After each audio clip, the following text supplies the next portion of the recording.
Hey everyone, it's Steven from Tostemac, and as you can probably tell from all this formal attire, I just got back from the autism event today known as Honestly Autism Day.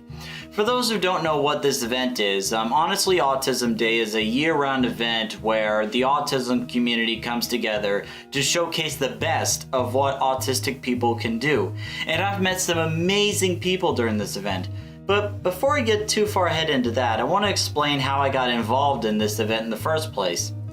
There was a submission contest a few months back where people could submit proposals to teach a class during this event. I submitted a proposal about autism in the employment world in regards to how to write a good resume, how to do good in an interview, how to keep your job, and what to do in the event when you would get fired. But after I submitted a proposal, I received an email from Miss Debbie Page, the person in charge of the event, saying, "Thank you so much for submitting the proposal, but we decided to move on with someone else. But we would like for you to submit something for the art contest." Now, normally I would stop right there and just move on to the next thing, but I actually took time to reply to the email saying, "Thank you so much for looking at the proposal, and if you have time, why don't you check out some of my autism vlogs?" And then I kid you not, a couple hours later, Miss Debbie Page replied saying, "Thank you so much for replying to this email, and I really love your autism vlogs, especially the one talking about how you address people in the autism community." So she actually asked me to create a shorter version of that video, which I've already posted on this channel. You can go take a look, to showcase in front of a live audience, and then boom, I was in. So this was actually the first time that I got to be a VIP member during an autism event.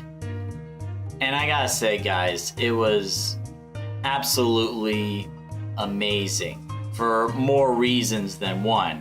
Like, there was a lot of opportunity and a lot of success on my end, but I really want to acknowledge some people that I've met during that event that really stuck out and are really making a name for themselves even though they have autism. Like, there's this 16-year-old boy named, what was his name? Chase.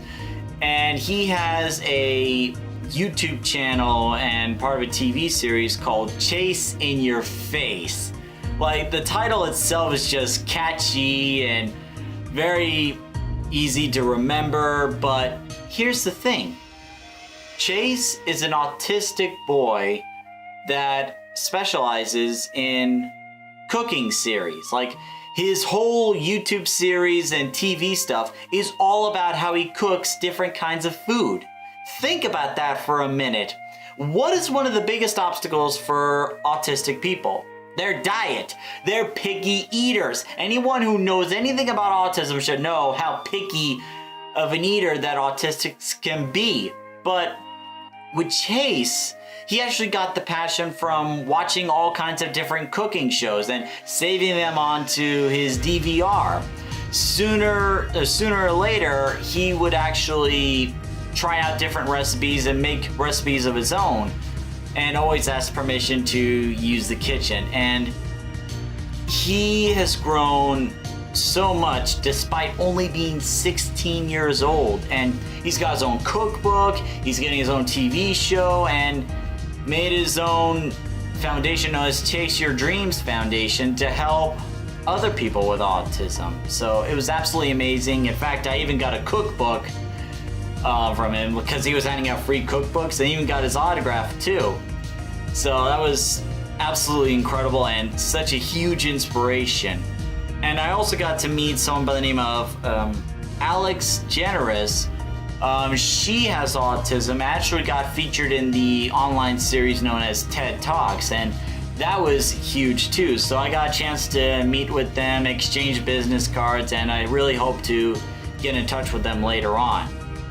And I've also met several different autism organizations like Rise for Autism, and there's also like some different camp places to help those with autism, like there's Snapology, there's Little League's Behavioral Services, there's also Inspiring People in Community, and also Camp Aristotle. Like, I've gotten so many business cards, I'm gonna contact them later, so I hope to make future events with them and maybe create future content for this channel to promote their stuff.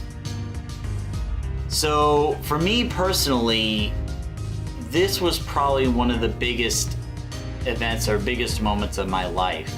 Like, yes, I got to sell some of my autism books, which I want to announce that they're finally on Amazon. Finally, I mean, seriously, it was such a strenuous process just to get my books on Amazon, but they're there now.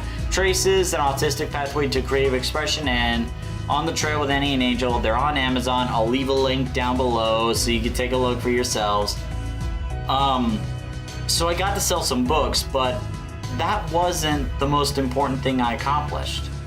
That video that Miss Debbie Page requested me to make, I actually got the chance to showcase that video in front of a live audience.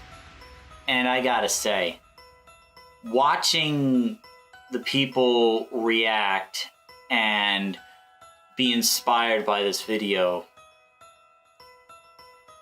that was the greatest feeling for me. Like, for me personally, and for any artist, the biggest satisfaction you can get from creating a YouTube video or any art project is seeing the reaction from the audience's faces, seeing how they're drawn into the content, actually being challenged to think about how they perceive certain things in the past, and actually trying out the different methods that I mentioned in the video. In fact, I actually got thanked from a couple people within the Board of Education themselves, because they were wondering about how to address the autism community in the best way possible. In fact, one of them actually came out to me, shook my hand, and actually told me that immediately after watching the video, he actually started practicing the methods that I mentioned, practicing the differences between identity first language and person first language.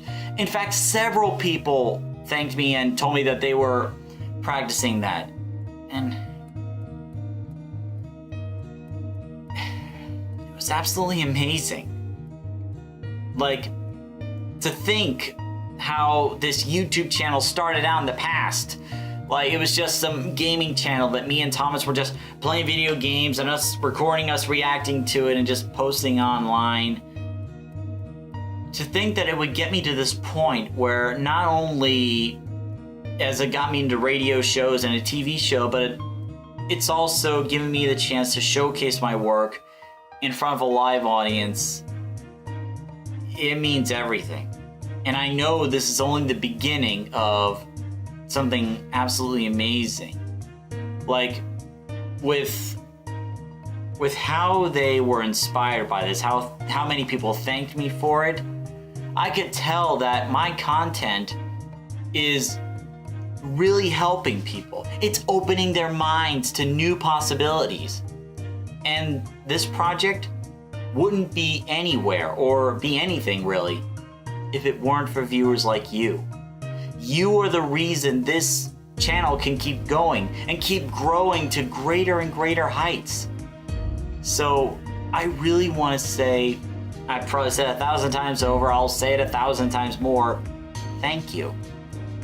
Thank you for all the love and support that you have shown me over the past 2 years. And I can tell that this live showcase of the autism vlog is only the beginning. And also, a side note, I actually won the art contest that they mentioned earlier. I even got a $50 check for it and a letter from Miss Debbie Page. So it reads, and I quote, "Dear Steven, huge heartfelt thanks for making the fabulous video for Honestly Autism Day. It definitely broadened people's understanding and provided new insights and perspectives. We are so grateful to you for sharing. Love, Miss Debbie Page." So that's pretty much it. I just wanted to share my experience while it was still fresh on my mind. And thank you so much for watching this video. And as always, if you like what you saw, don't forget to like, comment, and subscribe, and hit the bell to stay up to date on the latest vlogs. And I'll say it one more time. Thank you. thank you for everything you guys do for us. And I can tell, as I've said before, this is only the beginning. Later, guys.